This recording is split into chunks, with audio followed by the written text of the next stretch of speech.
Now, as gunshots echo across the wind-swept, snow-covered reaches of the wild Northwest, Quaker puffed wheat and Quaker puffed rice, a breakfast cereal shot from guns, present the challenge of the Yukon.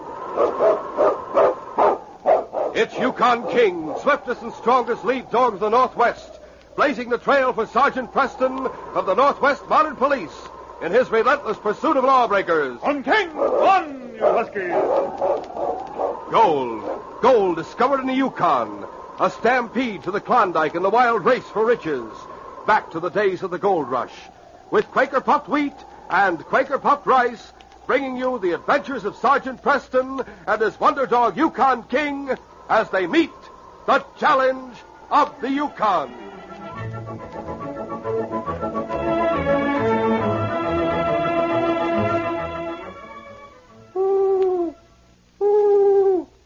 Say, the owl is a wise old bird.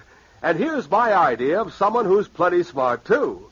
It's the fella or girl who eats a breakfast of Quaker puffed rice or Quaker puffed wheat with milk or cream and fruit. These king-size, ready-to-serve premium grains of rice or wheat are shot from guns. Yes, actually exploded up to 8 times normal size to make them bigger and better tasting. No fooling, wheat or rice shot from guns is so crisp and tender it melts in your mouth. It's good for you, too. So tomorrow morning, be smart. Enjoy this breakfast treat, Quaker puffed rice or Quaker puffed wheat.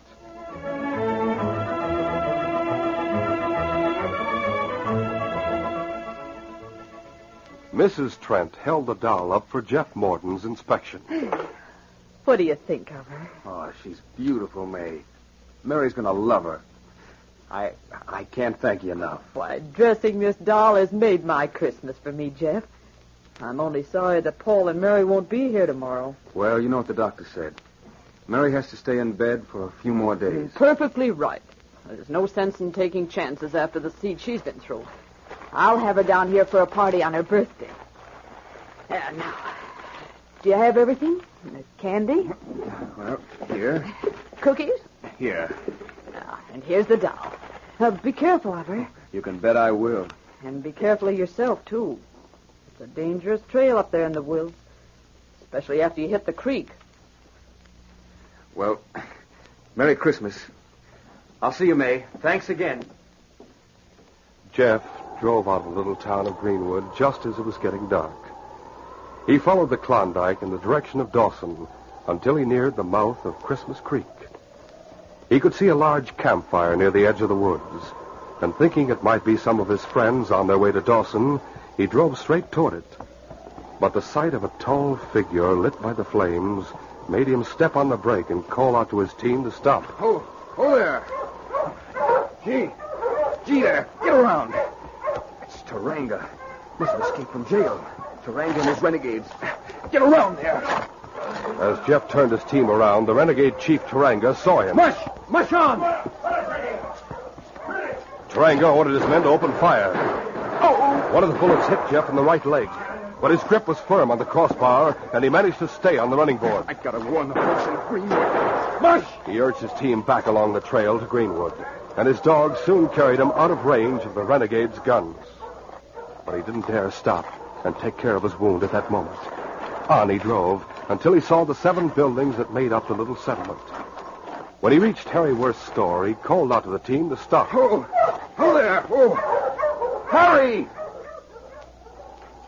It was 6-year-old Sonny Worth who opened the door. Mr. Morton! Get your dad, Sonny, and start ringing the fire bell. Dad! It's Jeff Morton! He's been hurt! Dad! What's that? What's the matter, Sonny? Why are you ringing? Come here, Harry. Jeff! I just saw Taranga and about 20 men. What? At the mouth of Christmas Creek. You better get everybody into the store. They're heading this way. You know what you're saying, man. Of course I do. I saw them. But they haven't got dogs. It'll be a little while. Hey, you've been wounded. I stubbed a bullet in my leg. I can walk, though, if you help me. Where's the fire, Harry? There's no fire. It's Taranga and his renegades. They're heading this way. Everybody into the store. Everybody. Hey, get in the store there. Sonny, keep that bell ringing. 10 minutes later, all the inhabitants of the little community were standing around Jeff while the doctor bandaged his leg. I'll be through in a minute, Jeff. You won't be able to move for at least 2 or 3 days. But my kids, Paul and Mary, I've got to get back to them. I'll go up there as soon as this is over. Joe, come on with me. Right. You too, Mac. There's guns and ammunition in the storeroom. Hey, there's a dog team coming into town from the east. You said Taranga didn't have any dogs, Jeff. I saw them at Christmas Creek to the west. I recognize the lead dog. It's King. It's Sergeant Preston. On his way back from Lost River. The sergeant and King were welcomed. Jeff told his story, and the sergeant took charge of the preparations for the siege. Each man was at his post with an extra loaded rifle and a store of ammunition beside him. And all the lamps had been put out when the defenders heard the yells of Taranga's men. The fight began. Taranga tried to rush the building, but his first charge was driven back. Then he split up his followers. They surrounded the store and started creeping toward it. They aren't giving us much of a target now, but we can still keep them back. May Trent and Sonny Worth sat close to the wounded Jeff Morton on the floor. One of the renegade shots shattered the glass from a window, and the boy covered his head. I'm scared. Oh, you mustn't be. What will happen if they get in here? They won't, Sonny. Do you think the sergeant would let them do that? You must be brave like him. All right, I'll try. But it's Christmas Eve and they spoiled everything. No one can spoil Christmas Eve. We're going to have a party. We were going to sing songs and play games. Well, come on, let's sing a song right now, then. Let's show Taranga he can't scare us.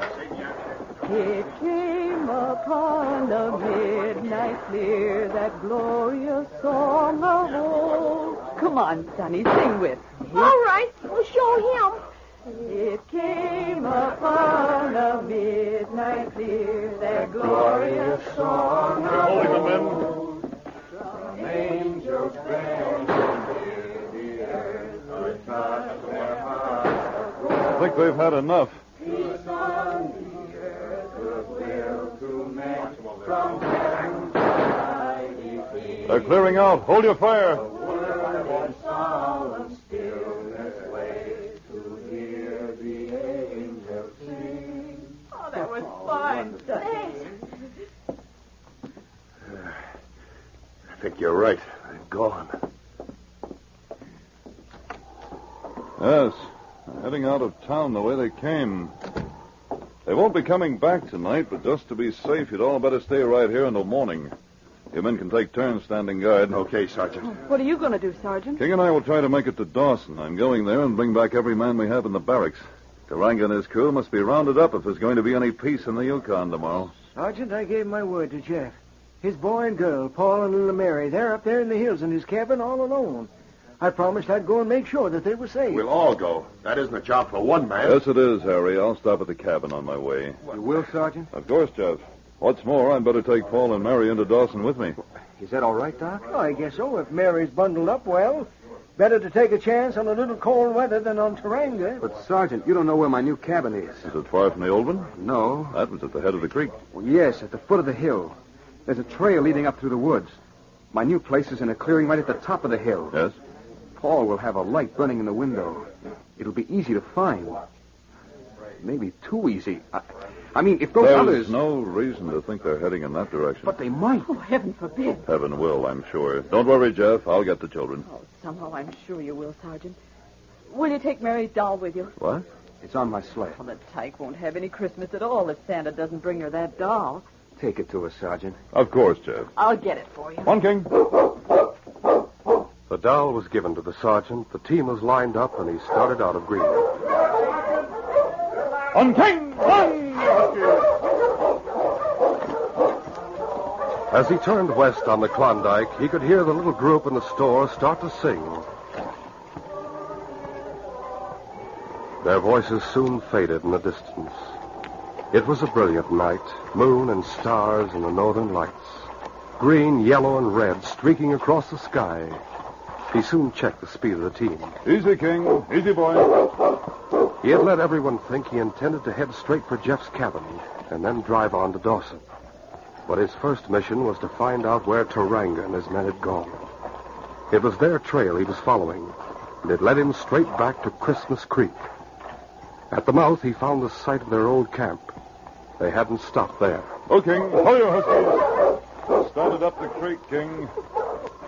I think we'd better leave the team here, boy, and hide the sled.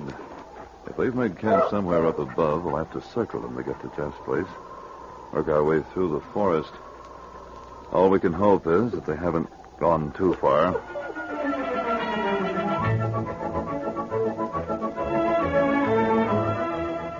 We'll continue our story in just a moment. I wonder if we're going to have a visitor today. Well, sure enough. And our visitor is a lady. Rather elderly one.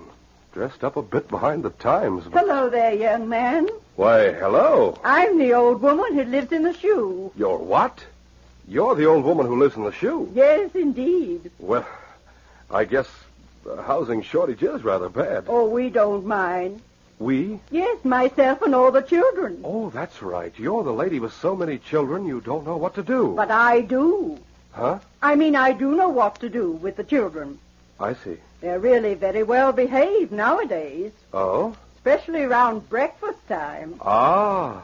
Everything's fine now since we started having good breakfast of Quaker puffed wheat and Quaker puffed rice. I take it the children kind of go for wheat or rice shot from guns. Oh, indeed they do. We have the wheat one morning, the rice the next. That's a fine idea. It's easy on me, too, what with having such a large family. You mean because Quaker puffed wheat and Quaker puffed rice are so easy to serve? Yes, and with milk or cream and fruit, they make a thrifty, nourishing breakfast. That's right. Wheat or rice shot from guns furnish added food values of restored natural grain amounts of vitamin B1, niacin, and dian. Oh, land sakes, I must be going now. Back to the shoe? I mean home? My, yes. I've got to fix everyone's supper. Supper? Gee, I don't envy you that job. There's nothing to it. The children have been so good lately, I promised them a special treat tonight. Their choice of Quaker puffed rice or Quaker puffed wheat with their favorite fruit. Well, goodbye now. Well, sir, that's a fine idea. Quaker puffed rice and Quaker puffed wheat hit the spot at supper time as well as breakfast time. These king-size kernels are shot from guns to make them bigger and better tasting. Yes, they're actually exploded up to 8 times normal size to make them crisp and tender. Don't be missing out. Make sure you get both delicious kinds, Quaker puffed wheat and Quaker puffed rice, tomorrow.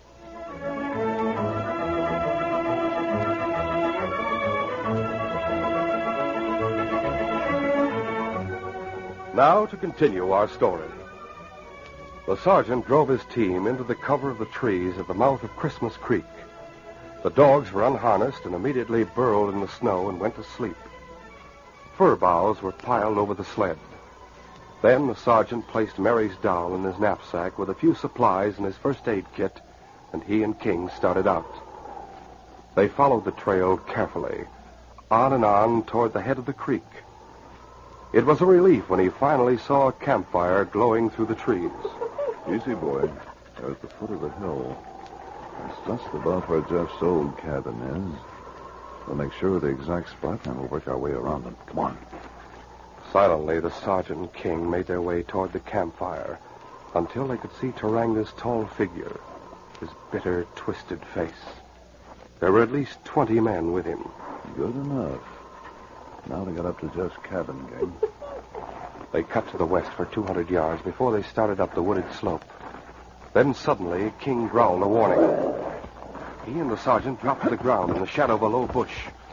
They heard a branch crack to their left, then the sound of footsteps. 2 of the renegades carrying firewood, a third with a rifle, were walking toward them, closer and closer. They were less than a dozen feet away from the bush that concealed the sergeant and King when they passed it. The sergeant held his breath. Directly above him, a fir bough was heavily weighted with snow. For hours, the snow had been exerting a steady pressure, and now the bough gave way to it slightly, and the snow slid from the branch to the ground. The Indian with a rifle whirled and fired in the direction of the sound. The sergeant stifled a groan. The Indians talked together for a moment, and then moved on toward their campfire. Paul Morton was only 11, but he was a husky youngster. He was dozing in a chair near the window where a lighted candle burned. The shot woke him. Oh. Hey, it sounded like a rifle. Paul, What, Mary? I heard a shot. That was only a limb cracking in the cold. You know the way they do. Well, it sounded like a shot. It wasn't. It's Indians. It's Taranga. Go on. He's in jail. What if he got out? Would he come back here? How could he get out? You forget about Taranga. Why did Pa have to go away? He had to go and tell Santa Claus what you wanted for Christmas. A new dress and a doll. Now what's the matter? Santa Claus won't come here. Of course he will. Taranga won't let him. Oh, where do you get such ideas? Santa Claus is a lot braver than Taranga. Well, I can handle him. Oh, you can't. I can, too. I can shoot just as good as Pa can. And if Taranga comes around here, I'll give it to him good. Why don't you go to sleep, Mary? Santa Claus won't come if you don't. He won't come anyway. Oh, don't. Listen, What? I think I hear somebody coming up the hill. Well, it isn't Pa. The dogs would be barking. I guess I was just imagining things. Don't go away. I'm not. I think maybe I'll shine up this rifle some. You're not shining it. You're loading it. I'm just seeing if it needs oiling, too. Well, you're scared somebody's coming here. No, I'm not. You better be. Pa, somebody's outside. Who's there? What did he say? It's Sergeant Preston. Just a second. What's it, Sergeant? Hello, Sergeant. Come on in. Thank you, Paul. Hello, King. He still remembers me. Gosh, it's good to see you, too. Why, anything happened here? No, but Pa isn't back from Greenwood. Sort of lonely, just Mary and me. Your father's staying in Greenwood tonight, Paul. I was going to take you and Mary with me to Dawson, but I... Sergeant, what's the matter? You've been hurt. Here, sit down on this bench. Thanks. I'd better hang a blanket over the window, Paul. Oh. All right, Sergeant. Without another word, the boy understood there was some danger lurking outside in the forest. He fixed a blanket over the window and lit the candle. Then he helped the sergeant out of his pocket. There, Sergeant. You've got a red coat, haven't you? Yes, Mary, this is my uniform. I suppose you can help me with the bandage, Paul. Sure. I'll get this coat off, too. There's a first aid kit in my knapsack. In here? Yes.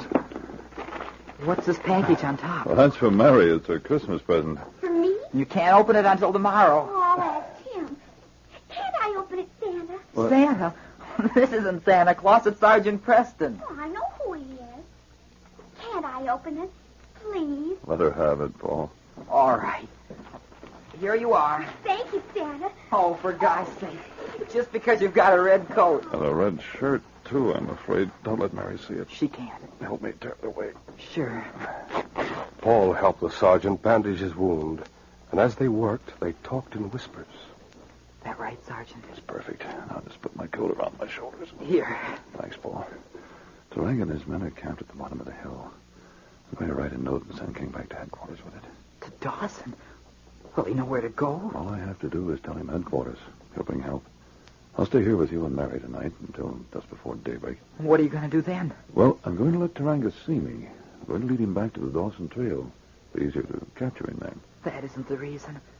You're going to let him chase you so he won't come up here. You'd better not. You'd better stay with us. Maybe the inspector and the other men from the post will be here before morning. We'll see. Do you have a piece of paper and a pencil? In the table drawer. I'll get them. The sergeant wrote a note telling the inspector in Dawson exactly where Taranga were camped. Then he attached it to King's collar and led him to the door. You understand, don't you, boy? Headquarters. Right. Go on, King. Headquarters. The great dog ran across the clearing, a flash of silver in the moonlight, and then he disappeared in the forest. Go on, boy. How long will it take him to get there? You should make it in 2 hours. If Taranga doesn't see him. I've put my trust in King before, and he's never failed me. He's a wonderful dog. Oh, Santa, I love you. Mary, for the last time. Never mind, Paul. I love you too, Mary. He's the most beautiful doll in the whole world. You must thank your father for it. Oh, because he told you. I know. When's he coming home? Tomorrow, perhaps, or perhaps I'll take you and Paul down to Greenwood. Now, you'd better go to sleep. All right, Santa. We ought to stand guard. I'll do that. You go to sleep, too, Paul. Well, I guess I am sort of sleepy. Good night, Santa. Will you listen to that? I'm just as bad as she is. Good night, Paul. After the children were asleep, the sergeant put out the candle and took down the blanket from the window. He drew up a chair close to it and watched the trail leading up to the top of the hill and the forest all around. His plans were made. When morning came, it was likely that either Taranga or one of his men would find his tracks leading up to the cabin. If help didn't arrive before daybreak, he must be down at the bottom of the hill. He must let the renegades see him. He must lead them away from Paul and Mary. Once toward morning, he heard a yell from the bottom of the hill. It woke Mary, and she started to cry. He moved to her side and took her hand. What is Santa? Nothing, Mary. Oh, I'm not afraid when you're here. That's good. Now, will you go back to sleep? Oh, I can't. Tell me a story. Tell me all about Christmas. The true story? Uh-huh. That's really the best. And so, as the moon set and the northern lights faded from the sky and the stars shone brightly through the darkness that came just before dawn, the sergeant told the little girl the story of the first Christmas. She nodded happily at every well-remembered part. And now the wise men. Well, that night a bright star shone in the sky, and there were 3 wise men who saw it. Mm-hmm. Like the star I can see. Where? Out the window. Yes, like that, but much brighter. And the wise men decided to follow it, and it led them to the stable in Bethlehem. Where the baby was. Yes, Mary. And they brought gifts with them, and they laid them at the feet of the child. And that's why they give presents at Christmas time. That's the reason, but the presents aren't the most important thing. It's the way we feel at Christmas that matters. The warmth and kindness in our hearts. What we call the Christmas spirit. Why doesn't Taranga have it? Well, he may someday. And someday, maybe the Christmas spirit will stay with all of us through all the year. That's something to hope for. It's just beginning. What is? Christmas morning. My star's going away. You're right, Mary. It's getting late. Going to put on my parka now. Go out for a little walk. Why? Well, I want to see if there's any sign of King. Will he be gone long? That depends, Mary. You try to sleep a little more now. No, Sergeant, don't go. I must, Paul. Please don't. If you let them see you, you won't be able to get away from them. Stay here. Paul, What? I'm leaving you to stand guard over Mary. You'll do a good job, won't you? But we don't want you to. It's too late anyway. Listen. They're still down at the bottom of the hill. Maybe the Maoris have come. Maybe you don't have to leave us, Sergeant. There's only one sure way of telling that. How? King wouldn't stop down there. He'd come back here. If he's made it, if he's brought help, we should be... He did. There he is. Good boy, King. Mary, King's come back. King! There's a note attached to his collar. Not your note. No, it's from the inspector. King evidently wants to get back to you. I'm sending him on. We're down at the bottom of the hill, and we have Taranga surrounded. He can't possibly get away. It's going to be a Merry Christmas after all. It's good news, Paul. Yes, King. That's good work, boy. And even as the sergeant hugged King and the great dog licked his face, joyful over their reunion, the firing ceased at the bottom of the slope. A few minutes later, Inspector Conrad himself drove up the trail and announced that Taranga and his men had been surprised and rounded up without a casualty on either side. Taranga would soon be on his way back to Dawson, and Christmas would be celebrated on Christmas Creek as it should be. But the sergeant felt that Mary and Paul should be with their father on Christmas Day, and he bundled them both on his sled and started out for Greenwood. On King! Run, you huskies! With King setting the pace, the sled seemed to fly over the glistening snow. The forest was left behind. The white hills beyond sparkled under the bright sun. The sky was a matchless blue. Oh, it's a beautiful day. God's been saving it just for Christmas. And then, very distant, but crystal clear, they heard the sound of the bells in the little church at Greenwood. and King pricked his ears as he ran in a happy salute to the holiday sound. Closer and closer it came, until he rounded a bend in the shining river, and the little party could see the snow-covered cabins nestling among the evergreens, and the white church, too, and the people from miles around streaming into the service. And in front of the church itself, Harry Worth and Sonny and Mrs. Trent and the doctor and Paul and Mary's father. There's Paul. And the golden chimes rang out in welcome and celebration. Looking! All over. Taranga's been captured. Wonderful, wonderful. Mary, Oh, I want to kiss you, Pop. come here. Oh, my, that's a beautiful big hug. Oh, thank you for sending Santa to me. She just won't listen to reason. She thinks Sergeant Preston is Santa Claus because he has a red coat. Oh, he is. Is he really? Oh, yes, he is, Sonny. His team is dogs. Oh, naturally. In the Yukon. And he's kind and he's good, and he wants us all to be kind and good. Isn't that Santa Claus? Uh-huh. Will you go to church with us, Sergeant Santa Claus? I certainly will, Sonny. Take my hand. Mine, too. All Come right. on. A Merry, Merry Christmas. A Merry, Merry Christmas to everyone. He's saying it, too. Mary's right, you know. The sergeant is our Santa Claus.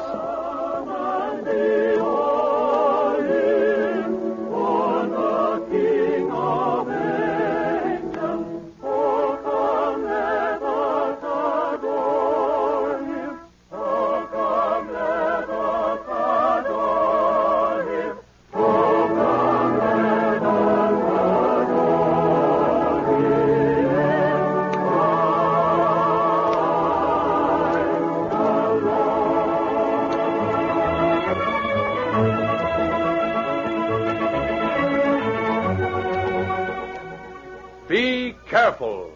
Accidents can happen.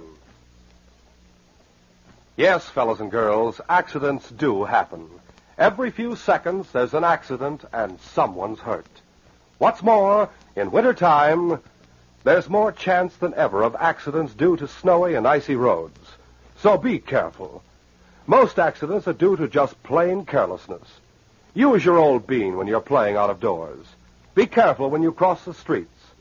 Snowy or icy streets make cars harder to control, harder to stop.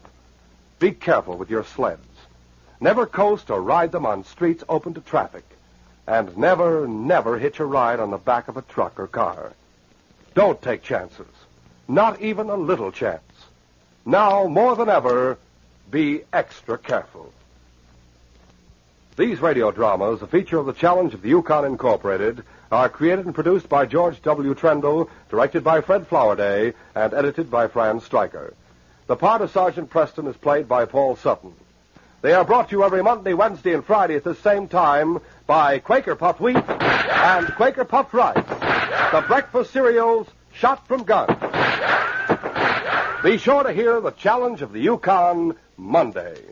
Till then, this is J. Michael wishing you goodbye, good luck, and good health from Quaker Puffed Wheat and Quaker Puffed Rice. So long.